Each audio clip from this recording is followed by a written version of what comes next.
بہت پرانے وقتوں کی بات ہے، ایک دور دراز ملک میں ایک بہت خوبصورت لڑکی رہتی تھی جس کا نام بیلا تھا۔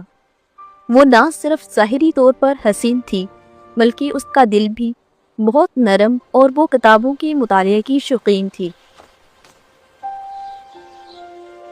بیلا اپنے بوڑھے والد کے ساتھ ایک چھوٹے سے گاؤں میں رہتی تھی۔ ایک مرتبہ بیلا کے والد جنگل سے گزر رہے تھے کہ وہ راستہ بھٹک گئے اور ایک پراسرار محل میں جا پہنچے۔ وہاں انہوں نے بیلا کے لیے ایک خوبصورت سرخ گلاب توڑ لیا۔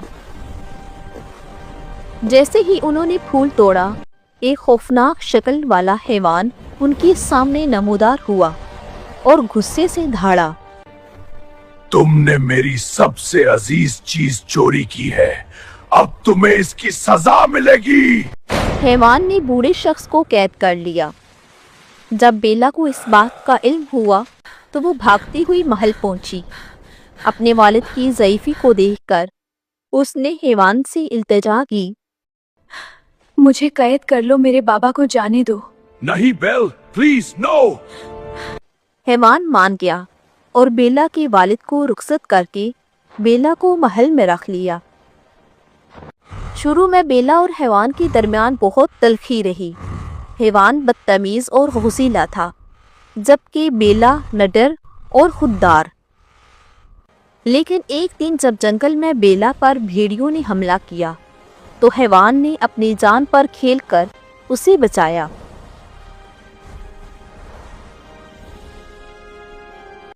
اس واقعے نے بیلا کے دل میں اس کے لیے نرمی پیدا کر دی۔ دونوں نے ساتھ وقت گزارنا شروع کیا۔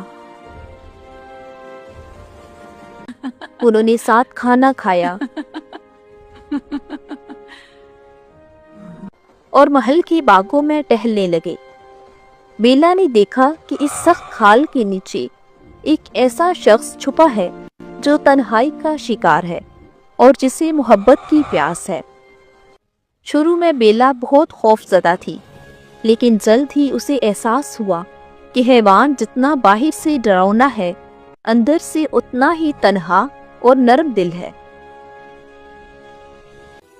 محل کی تمام چیزیں جیسا کہ گھڑی، شمعدان اور چائے کی پیالیاں جادوئی تھی اور بول سکتی تھی۔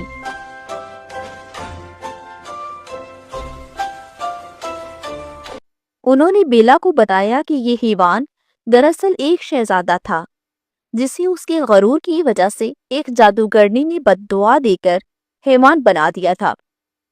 اس جادو کو ختم کرنے کا صرف ایک ہی طریقہ تھا، اگر کوئی لڑکی اس کی بدصورت شکل کے باوجود اس سے سچی محبت کرے تو وہ دوبارہ انسان بن سکتا ہے۔ یہ حیوان ایک شہزادہ تھا جسے اس کے غرور کی وجہ سے ایک جادوگرنی نے بد دعا دیا۔ اس جادو کو ختم کرنے کا صرف ایک ہی طریقہ ہے، اگر کوئی لڑکی اس کی بدصورت شکل کے باوجود اس سے سچی محبت کرے تو وہ دوبارہ انسان بن سکتا ہے۔ لیکن اس کے لیے وقت کم تھا، کیونکہ ایک جادوئی گلاب کی پتیاں آہستہ آہستہ گر رہی تھی اور آخری پتی گرنے سے پہلے یہ جادو ٹوٹنا ضروری تھا۔ وقت گزرنے کے ساتھ بیلا اور حیوان دوست بن گئے۔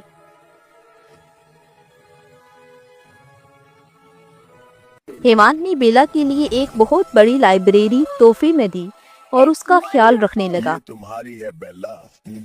ایک رات حیوان نے بیلا کو جادوئی آئینے میں اس کی والد کو دکھایا جو سخت بیمار تھے۔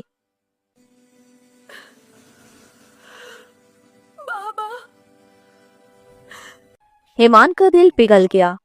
اس نے جادو ٹوٹنے کی فکر کیے بغیر بیلا سے کہا، تم جا سکتی ہو، تمہاری خوشی میری آزادی سے زیادہ اہم ہے۔